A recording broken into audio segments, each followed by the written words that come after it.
Here we go.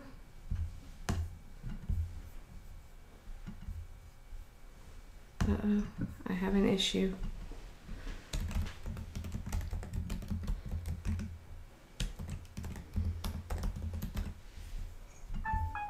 There we go.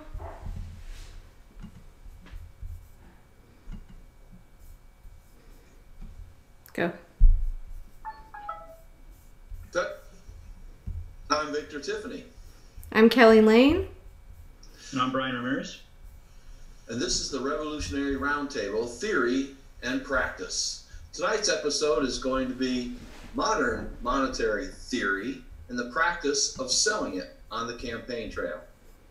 First, though, we're going to talk about what it is that we have to explain. What is the monetary theory upholding? What are we spending this money on? And to do that, Kelly's going to describe the Contract for American Renewal that we've been supporting around the country. Well, CFAR is really a populist agenda. We do have a lot of Democrats that have signed on. It is a left progressive populist agenda, but we are not an organization that is looking for any blue will do. So, I joke about it that, Mitt Romney could come along and sign the contract if he wants to. Really anyone can. And voters, we will hold people accountable for their actions if they are elected.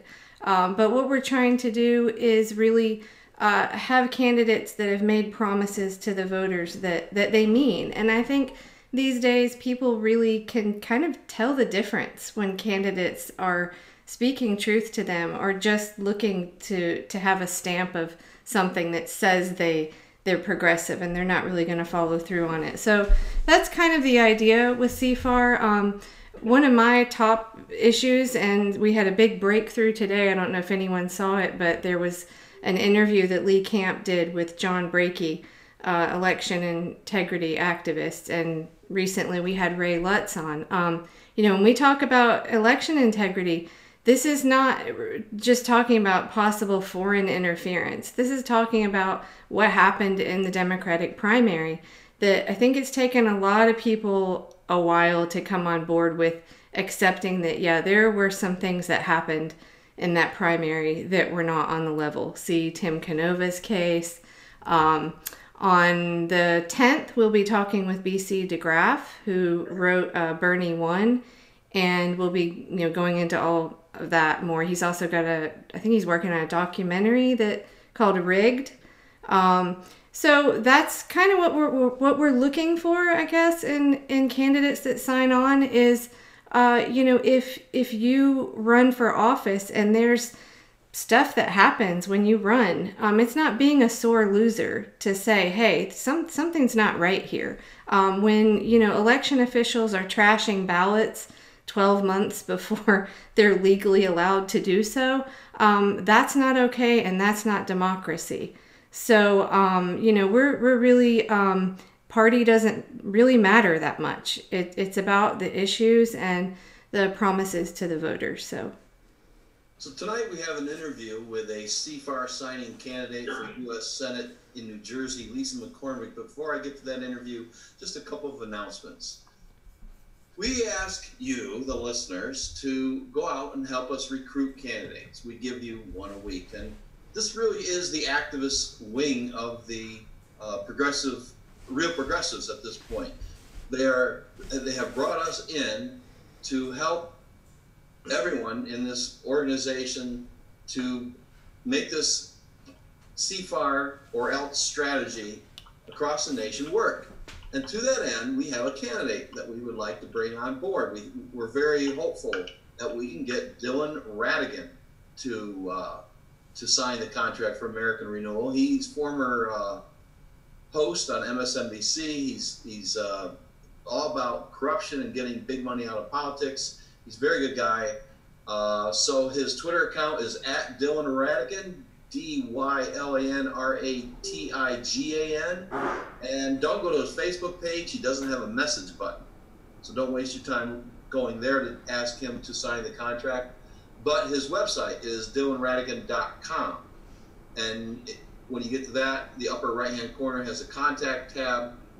Just click on that, reach out, and ask Dylan Radigan to sign the contract for American Renewal. You can send them to our website, cfar2018.us. That's where you send the candidates. And if you want some tips on how to approach a candidate, you can go to our activist website. That's CFAR Movement, CFAR Movement.us. Go to the tutorials tab, watch the tutorial on asking a candidate, and take your advice from there. Another announcement real quick is next week we are going to have 2 people touring the country leading a one-day movement school for revolutionaries. We're going to have Malivia, I believe her name is, Figueroa, and David Cobb will be our guests next week to talk about their work going around the country, advising, teaching, motivating, inspiring people to become active revolutionaries. So with no further ado, then let's get to our interview. My name is Victor Tiffany, co-founder of Revolt Against Plutocracy, and tonight we have with us Lisa McCormick, candidate for U.S. Senate in New Jersey. Lisa, thanks for joining me. Thank you. It's good to be here. I really believe in what you're doing with CFAR, and I was at a meeting tonight and I was promoting the group because they were trying to get together and put together a questionnaire so that they can properly evaluate candidates. And even in their questionnaire, they were asking things like, you know, is the wording strong enough? And I referred them to you because, you know, progressive students, they're more new at this and they're not used to it as much, and they need to ask questions in ways that they understand them. I think, you know, the jargon of the politician gets confusing for people, and they think, oh yes, I think that politician is supporting my cause or doing what I want, but I don't really understand what they're saying. And how do I ask it in a way that's detailed enough that gives me the answer in a way that I understand it to make sure that I want to vote for them? And I thought that, you know, your contract was a good way, and I recommended that they come and, you know, check out your site. Well, speaking of questionnaire, I have a few questions for you tonight, beginning with, why don't you just tell us about yourself, your background, and why it is you're running for U.S. Senate. Okay, well, I actually started, I ran in 2010, I ran for county clerk, and I ran for, with a team, and we ended up getting 47% of the vote against an incumbent candidate who was there for 30 years. And so with this teamwork, we had a lot of success. So what we want to do, as you know, in New Jersey, is get statewide candidates, progressive candidates elected. You know, I work with Jim Devine, my campaign manager, who you know, wants to get more progressive candidates in every office so that we can work together as a team. I think one of the biggest obstacles to running for office is staying motivated as a progressive. We want to do the right thing. And when you're motivated for money, or you can take campaign contributions, you know, you can get off, like you start with the good intentions, and maybe you end up compromising in the electoral process along the way by taking money for your campaign, and then losing the values that you start with.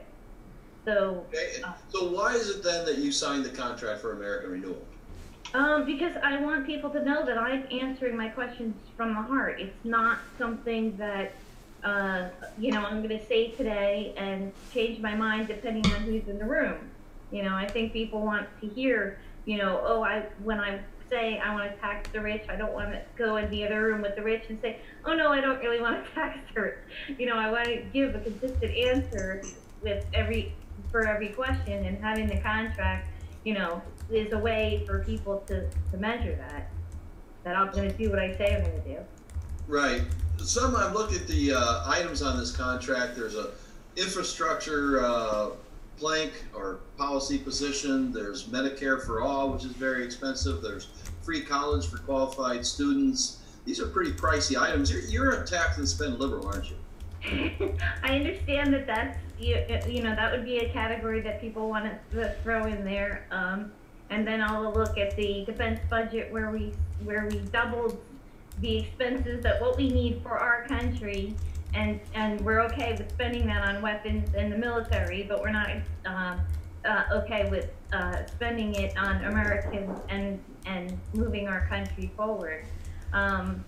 I'm reading the book Screwed by Tom Hartman, and he goes into explaining how when you declare a war, not against a country, but against something like terrorism, you're declaring a war on a behavior, not an enemy, and so you're getting a perpetual war. And what happens with this investment is we're putting all this money into bombs and guns and things that we blow up and use once. Whereas if we put money into our infrastructure and our school systems, we're going to get hundreds of years. We could get 100 years out of the bridges and the improved school buildings. And whereas in a bomb or a gun, we're basically robbing the money that we could use to build our country and just blowing it up. Right. That's kind of what President Eisenhower stated at one point in his presidency. Which of these policy positions that you've signed on to do you think you're going to emphasize most, either on the stump or in a debate or in an interview maybe like this with a local radio station? Which of these policy positions are of greatest interest and that you're most passionate about? Well, the one that I started is with the election, the fairness in elections, and getting the corrupt money out of elections. I'd like to see.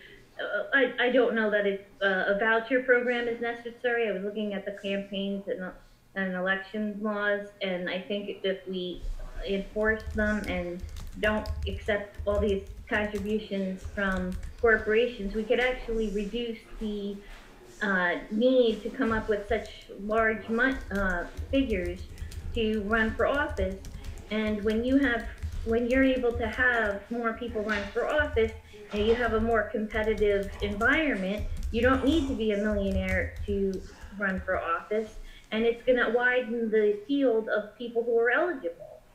So, which in turn would help with term limits and having, and when you have somebody running against you, you want to perform like your contract says. You want to meet your standards or be replaced by somebody who says, you're not doing what you want to do and that you campaigned on. You campaigned on corporate corruption, and you didn't restrict the amount of money that corporations could give or make things better for running for office. And how do you expect to deploy this contract, for example, maybe on your website, or you're going to bring it up during debates or interviews again, or send out a press release? How do you expect to deploy this contract so that all the voters across New Jersey know that you're a CFAR candidate? Well, as a progressive candidate, without tens of millions of dollars in my campaign fund, I am driving a lot of traffic to my website because it is a way for people to reach out and look at my website and check out the values that I stand. I would love to do TV advertising and interviews, but when you're trying to work within a fixed budget, you want to reach as many people as you can without spending everything, tens of millions of dollars on TV ads. And you're in a primary against Senator, remind me of his last name. Bob Menendez. Menendez. Why do you why would voters want to vote for you and not Senator Menendez? Well, my favorite approach to talking about that is he's been in office for 25 years. And I think that, that is a problem in itself. I mean, 25 years of service when you have a 6-year term, you are more likely to get corrupted because you end up amassing a great amount of power and influence when you're in a position for such a long time. And the best thing to do would be to have somebody else in office and take over the position so that you're not subject to bribery and misuse of power.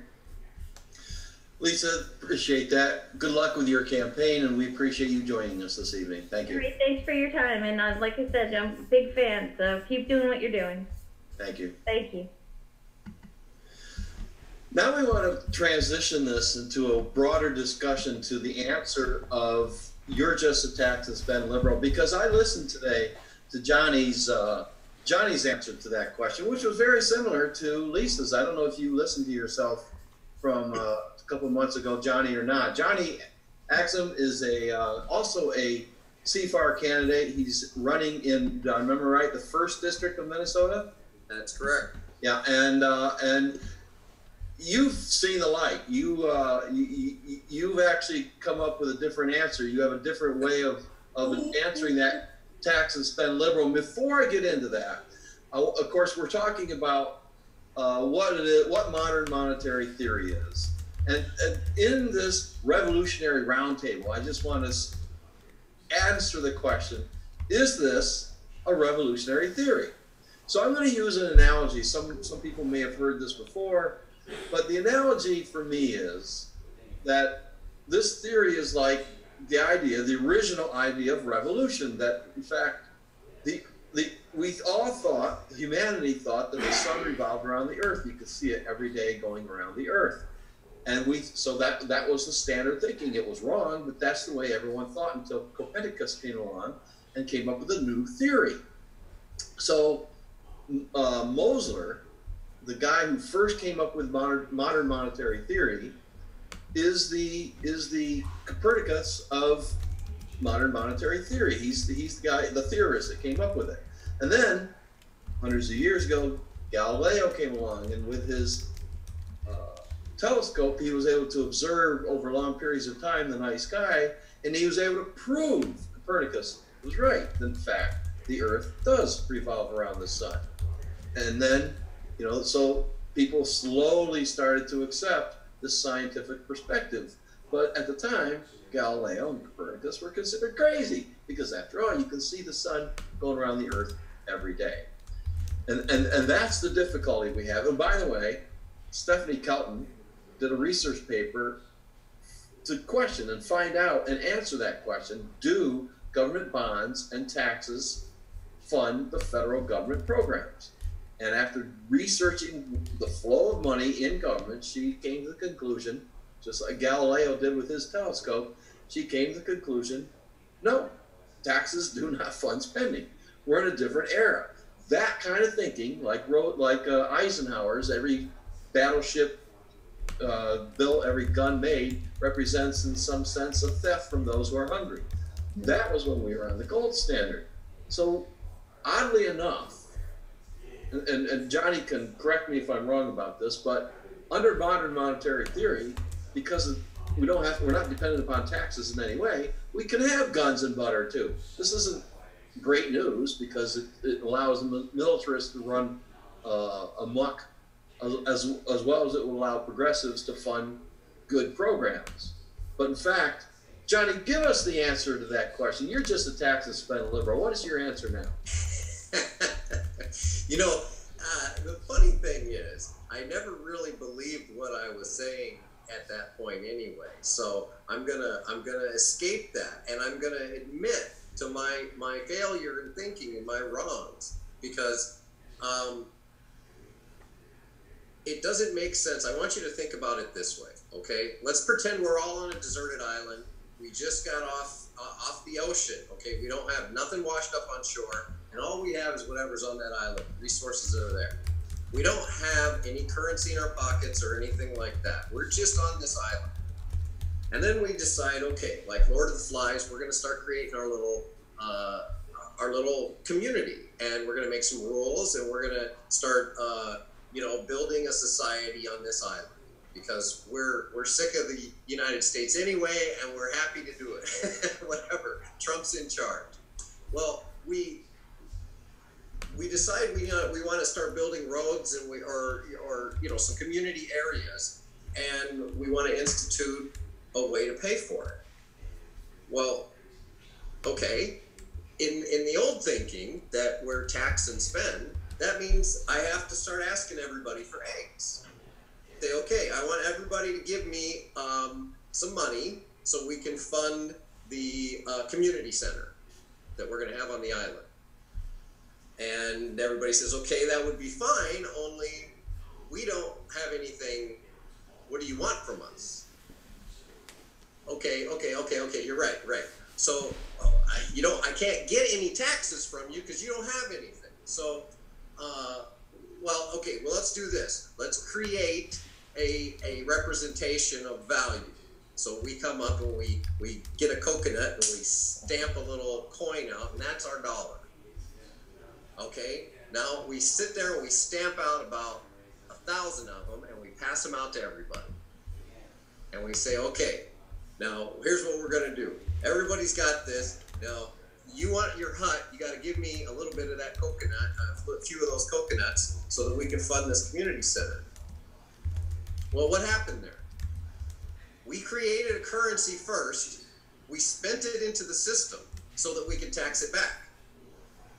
And that's exactly what we do in our country right now, since, as you said, we're off the gold standard. At that time, the dollar was absolutely connected to a weight in gold. And if you were to create more dollars into the currency flow, then those dollars would lose value based on their relationship to that weight in gold. So when Nixon decided to say, hey, we need to free ourselves from this, and actually Joe taught me that this happened once before during the war with FDR, so that they could spend freely and do the things they needed to through the war and still fund the programs at home. And then I think it was Eisenhower took us back on. I could remember that detail. But in any case, just focusing on the gold being taken off the gold standard and working in a fiat currency, that is what we did on that island. When we went off the gold standard, we became those coconut makers. We can make as many stamped coconut coins as we want, as that we, and now if we make electronic coconuts, then we can just make as many as we want, right? Because that's where we're at now. Before, if you want to talk about the currency itself, the money, the currency isn't necessarily just those dollars printed, you know? So the idea of modern monetary theory is to explain the fact that spending must always precede taxation in any economy. And the only reason you tax is to make sure that you don't reach an inflationary peak where prices start going up and we start getting too much currency in the system. Now, the problem that we've had is that we've been pulling the drain from the wrong places.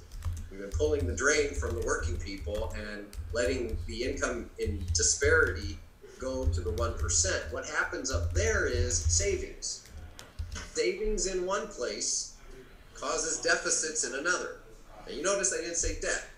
I said deficit, because all that means is where there is too much of one, there's not enough of another. That's just that equilibrium. I understand all that because I understand modern monetary theory, but I'm trying to listen to you from the perspective of somebody who doesn't understand. I'm a voter, I'm in Minnesota, or okay. I'm a voter and I'm in New Jersey. And Lisa wants to know how the hell you're going to explain this in a way that is easy to understand and comprehensible. How do you explain this to voters so they get it without, I mean, let me just give you an example. In Stephanie Kelton's lecture, Angry Birds, she goes into the Q&A, and the very first question, she talks about how she goes to Washington, she talks to politicians, and she can tell when they get it, you know, the light comes on, and the politician will say, yeah, I get it now, but I can't talk about this. How do you talk about this in a way that doesn't make voters think you're crazy? You know, the sun does go, you know, the sun does revolve around the earth. Taxes do fund spending. You're crazy. How do you convince voters in a simple, easy way that they can easily understand and turn around and go, I'm voting for this guy, or I'm voting for this woman? Well, now that's kind of getting a little bit more touchy on you know, making them a snap decision, because this is a complex issue. I was just talking to Joe about this because you're absolutely right. How do you revamp centuries-old thinking, basically, in people, especially when almost every other article out there now in mainstream media is saying we're going into debt, we owe China, we're paying $45,000 for every man, woman, and child to China or something like that. It's hard to pin that down, and it's one thing that I want to work on myself, but I also want to work with candidates on in their own areas, because I think the simplest answer is that, I don't have to go into the whole analogy of the island, but the idea that we create our funding bill based on what we want to spend. I don't know how else to be honest with you. I don't know how else to explain to somebody that spending always precedes taxation in an economy. It has to, and the best way, I guess, is ask, instead of me sitting here talking. If you and I were actually having a conversation, I would be asking more questions. So I would say, okay, so let's say that we need more money for college, and you say that we don't have the money for it, and I say, okay, but we can create money through appropriations bills to pay for it, and all we need to do is put it in the appropriations bill. We don't need taxes to do that, because the bill, it funds it creates the appropriations to fund whatever you put in the appropriations. So now I'd have to wait for you to ask me another question and say, okay, well, how do you pay for that? And we would have to go back and forth on it, I guess. Well, the next question that comes to my mind very simply would be, you're going to blow up the debt. You're going to create a debt bomb, and we're going to lose credit, and the good faith and value of the U.S. dollar is going to go down the hill because I understand what you're debt saying. bomb's going to go off. I'm thinking about being your opponent. No, I want you to be my opponent. Let's practice this, because we need that person. I say, okay, so you said a lot of things there, but what did that actually mean? What do you think is going to happen? Let's say we put $2 trillion into the economy over the next 10 years, and we put it into a federal jobs program, and we put it into Medicare for all. Now, I think we can agree on the benefits of both of those programs, because you and I, we've talked about those before, and that Medicare for all is going to save us money and all that, and what we're talking about now is how to pay for it. So let's just start out with paying for it, right? Let's put that $2 trillion in, and it pays for all these bills. Now, what do we have to do? Where did we have to get that money from? Well, it seems like to me you have to raise taxes.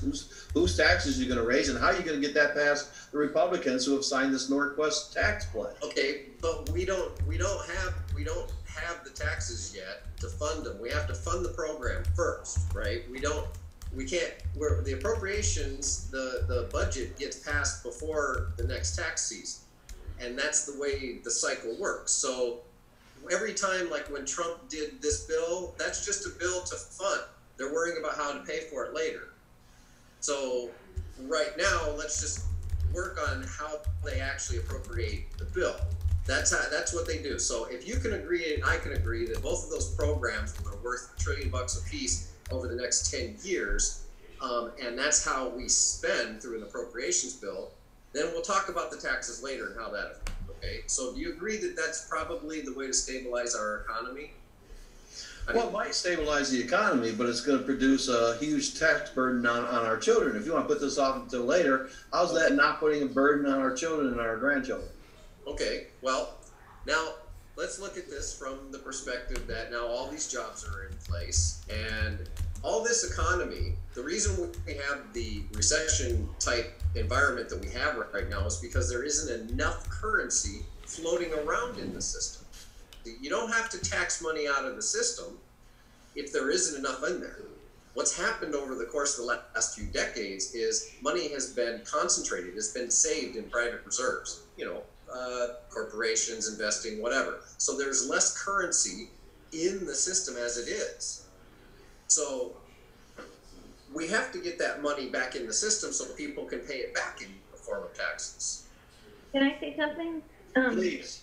I mean, but you are also under the assumption that we are using this money just to pay a debt, and we're not. I mean, part of what we need, part of the reason that we need to take the funds out of the hands of the 1% is because when there's too much wealth concentrated in a few hands, then we lose our democracy. So if you have a lot of money and you have so much money that you can influence the policies in the government by spending it, and what taxation does is it equalizes it. It's our way of fighting back to. I mean, you know, I'm not saying that we couldn't fund more things in what you're talking about. That's not our only purpose. I mean, yeah, great, let's do what we need to do and increase the spending that way. But like I said, when you're concentrating your wealth in the hands of a few, they are going. It's like an aristocracy. They're able to take all control, and then they're able to bribe the Congress people. And part of the corruption is that we get into a situation where we don't have $500 to donate into our democracy or to our favorite candidate, which it should be plenty of money if we're not competing with the wealth. So the reason that we tax the wealthy in an estate tax is to, I mean, what did the person who inherits the wealth do to earn this ridiculous amount of money from their family except be born and be lucky enough to have their DNA? Whereas when we tax this estate and it goes to the government, all Americans benefit. And it takes the money, right, like you said, out of the savings and puts it into use, but it also works as an equalizer so that people are able to get themselves a better education and they can get themselves health care. And we provide for our fellow Americans what the wealthy would provide for their family. We want every American the right to have health care and education. I don't want to be competing and only the rich can send our kids to college. I mean, we want an educated society that can earn money. We need infrastructure. I mean, even the wealthy who started their businesses and their companies and amassed all this wealth, they used our school system, they used our roadways, they used our infrastructures. We're just asking them to invest back so that our children, not just their children, but all Americans can end up living a better life. Your very first point, of course, was a moral matter or a political matter, which brought Louis Brandeis to mind, Supreme Court Judge Louis Brandeis, and I'm going to have to paraphrase him, was something like, we can either have a democracy or we can have very, very wealthy people, but we can't have both. And that's your point, that there are other reasons to raise taxes other than raising revenue. And this is brought up in other examples, taxes on tobacco, right, to get people to smoke less, taxes on gasoline to get people to drive less and help preserve the climate, and so forth. So my question goes, I want to go right back to Lisa on this, though, because you have this Norquist anti-tax pledge. We're not going to increase taxes. So it seems to me, if you have Congress run by progressives, then you can raise taxes on the wealthy or anyone you want. But what do you do in the meanwhile when Republicans are just not going to allow any sort of tax increase to get passed? Well, I mean, we have the problem with the incumbents is that we take a matter and we try and meet the Republicans halfway, and we talked about this in the Progressive Caucus tonight as well. We have to start negotiating from our end zone, not from the 50-yard line. And when we say things, I mean, we try to be reasonable, even on the issues of staying gun control. We start with saying, well, no, we're not looking after the Second Amendment. But what happens is our arguments fall closer and closer to the Republican agenda. And we had an opportunity to shut down the government and get our DACA passed and the things that we wanted. And we end up being, we cave in, we compromise too quickly. Where the Republicans, they take our agreement and they move it to the far right, whereas we try to come somewhere in the middle. And that is it does take a moral courage to stand up for them and say, no, you're not right, and we're not going to start negotiating by starting in your end zone. Here's where we need to be to invest. And the other thing that I like to talk to, especially the Republicans, is I like to talk to them. I know they talk about corruption. They're in agreement with me on the corruption. They don't want the corruption in government. And the Republican Party has largely been taken away from the classic Republicans and what they believed in. And the Republican Party, just like the Democratic Party, needs to be revised. It needs to have people in it that are doing what's good for America, not just a few corporations. And so until then, would you agree with me that it's going to require 61 or 60, I guess, left-leaning and not Democrat or progressive, populist, independent, Greens? Let's fantasize members in the Senate before you're going to get any serious tax increases passed in order to address this. Not so much wealth inequality, but political inequality. Would you agree with that? Yeah, I mean that's why corruption has to be addressed first. I mean, we can talk about fair minimum wage and argue whether it should be $12 an hour or $15 an hour, because we're close. In like the Hillary versus Bernie people, on some of our issues we're very, very close, and we can bring these conversations to a round table and talk them out. But when you've got somebody who says, no, I don't want to pay taxes, I don't want to invest in America, I want to take my money overseas, there is no starting point to a compromise. I mean, what I want to bring back to the Republican Party and then urge Republican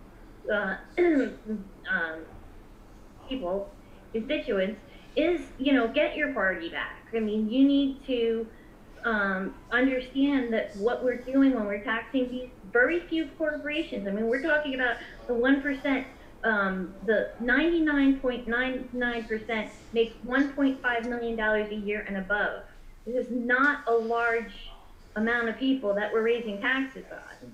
And we have to agree as 99% of us, because it's a war against the 1%, that we are on the same page. This is a bipartisan issue. And I think that we could bring back together Republicans that were concerned with the future of America, not just the future of the small few. And like I said, if we get rid of the corruption in politics, and we can get more people elected, and we can get, just because you have 1.5 million coming in a year doesn't mean you should take over the government. You really are entitled to one vote like the rest of us. Until we have a blue or populist, left, progressive enough Senate and House in order to actually have our way, what other mechanisms, and I'm asking this to both Johnny and Lisa, what other mechanisms can you think of in order to, what other reasons would you want to tax people besides raising the income, or spending, funding programs, right? We've established that we don't need it to fund programs, but we need it to legalize democratic order. We need it to maybe get people to smoke less and drive less. What other reasons might there be to increase taxes other than paying for programs? If you want me to start on that, one of the things is that unfortunately we live in a society of human beings. Right. I say that jokingly. So sometimes they don't even understand because they don't want to understand. They don't care that taxes don't fund spending.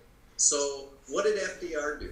When he started FICA, and he knew that we spend and we only tax to destroy money out of the system, but he took that money from the workers because that is how they accepted getting that Social Security. They were investing in it, they thought. And it really had nothing to do with the federal economy in the sense that it was making a difference, but it gave the individuals a sense that they were taking part, that they were being a part of the economy. Truly what we have to understand as candidates, the people who are going to be, well, Congress really is in charge of the appropriations, is that taxes are solely meant to pull money out of the system to control inflation, to make sure things don't get over the top if too much money gets in the system. Now, is it right to to negotiate using taxes for political reasons? I guess that's kind of a conscience thing. You know, it's an honesty thing. If I know that taxing the people on Wall Street isn't really paying for college, then do I tout it? Or is it okay to tout it and say, well, you know, that's one of the reasons to justify what we're trying to get. So I kind of personally, I think that's a fine line when you know how the system works. But from a perspective of a candidate just trying to reach the voter,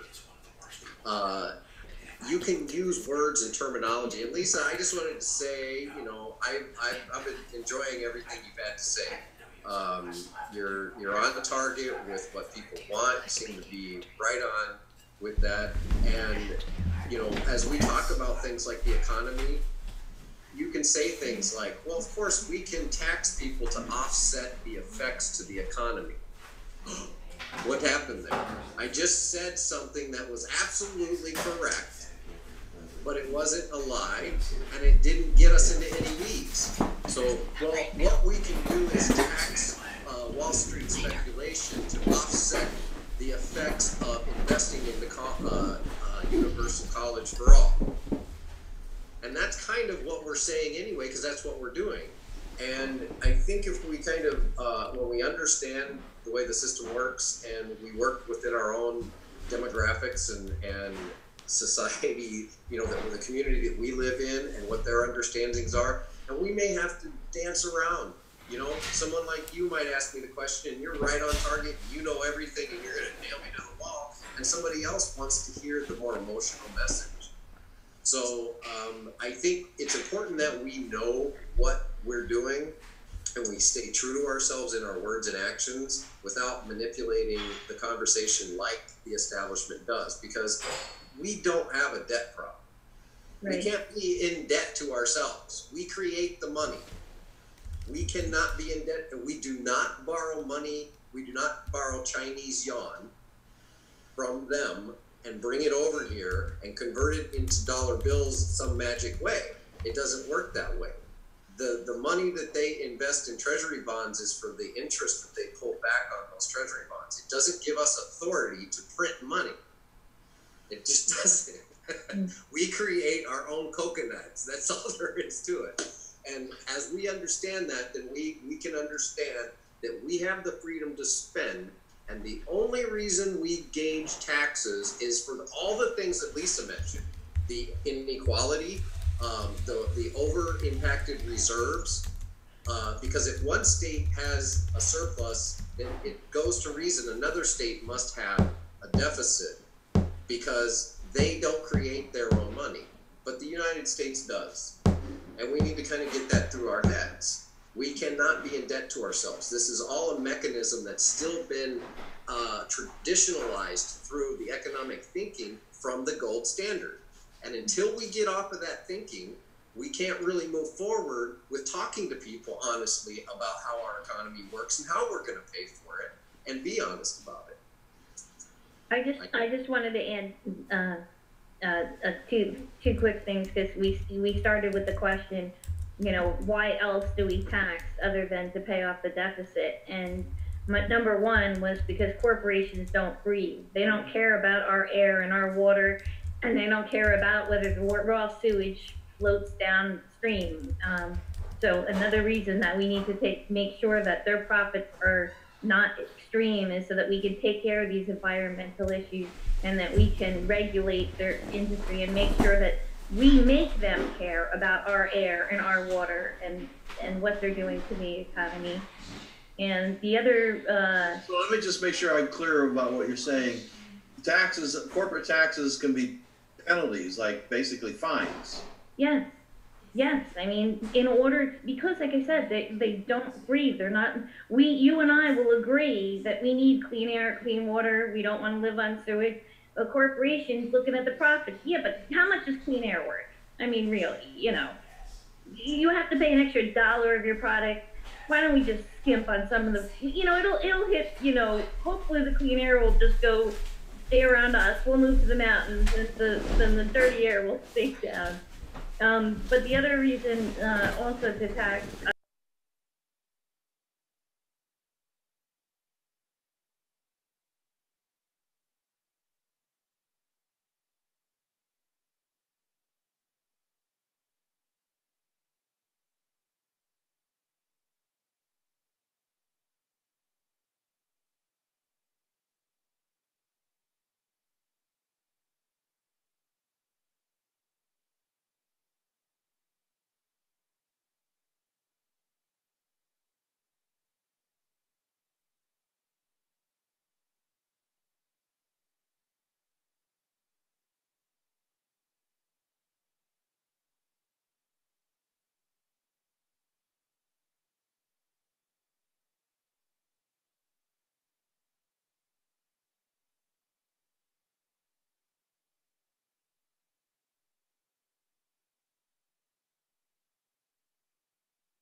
What are they going to do with it? They're just going to put that money in the bank.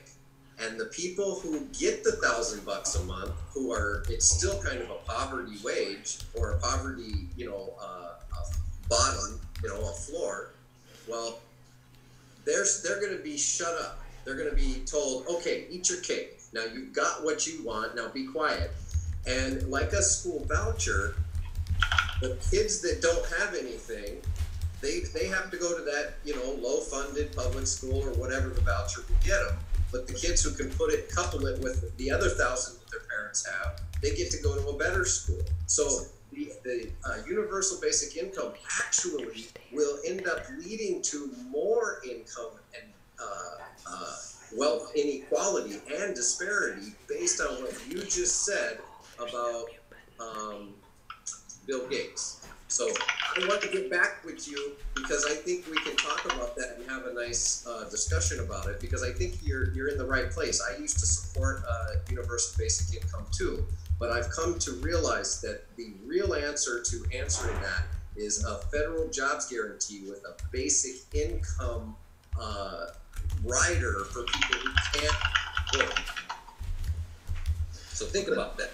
Let me ask the question that was asked of me. I was on the radio talking about the CFAR this week, and the DJ, the host of the program, asked me a question, and this goes out to both of you. I don't care who answers first.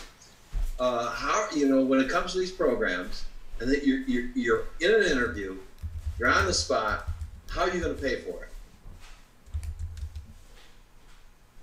Go ahead, either one. My answer was already to tax the 1%. Like I said, we're at war with the 1%. We need to equalize our tax structure. When we tax things like whatever, you know, I was just gonna say soda, but I know it's not food. But when we tax reusable items that we use, like cars or beer or something like that, when we tax that, all of us pay more than someone who's wealthy, who has their own brewery and can make their own, you know, their own stuff. So they won't need to be taxed on the same things that we do. And so when we do the progressive taxation, we want to make sure that it's taxed fairly. I even use the example of a speeding ticket. if I'm driving down the road and I get a speeding ticket and it's $300, I mean, that might be my food bill for a week. Whereas somebody who's got, $1.5 million coming in, he doesn't care. What's a $300, speeding ticket? So that's why we need the fair and progressive taxation. Johnny, how are you going to pay for it? Well, when we create the appropriations bill, we're going to tell the Treasury to fund the programs and to have the Fed make sure that the deposits for those programs are funded according to the appropriations bill. So there's two wildly different answers, and I don't mean to pick on you, Lisa, but your answer was, here's the gold standard answer, and Johnny's answer was the modern monetary theory answer. Because he didn't talk about raising taxes at all. You don't need to raise taxes a bit to pay for these programs. That's what I stressed on during the interview. And the disc jockey was just a little baffled. Wait a minute, isn't that going to upset, international currency ratings and blah, blah, blah. And it's very hard to grasp modern monetary theory because we have our heads so embedded in these obsolete ideas, from textbooks that were on economics that were written in the 50s and 60s when they were on the gold standard, and we still think that way. Brian, does anyone else have a question from the Facebook page? No questions. Any good comments? Lots of good comments, mainly in support of. Yeah, we didn't hear. You broke up. I said yes. We've got several good comments, mainly in support of our candidates. I see. Well, we have a few more minutes. I'm trying to think about. You're on a stump. You're talking about federal budgets, and you're being confronted by a conservative, right? Now, let's say you've won your primary, and you're up against a Republican now. And he is just she is just lying into you because of all the money you're going to spend, and you're going to create this huge debt bomb, which is a phrase that you hear some conservatives use, and you're going to pass this along.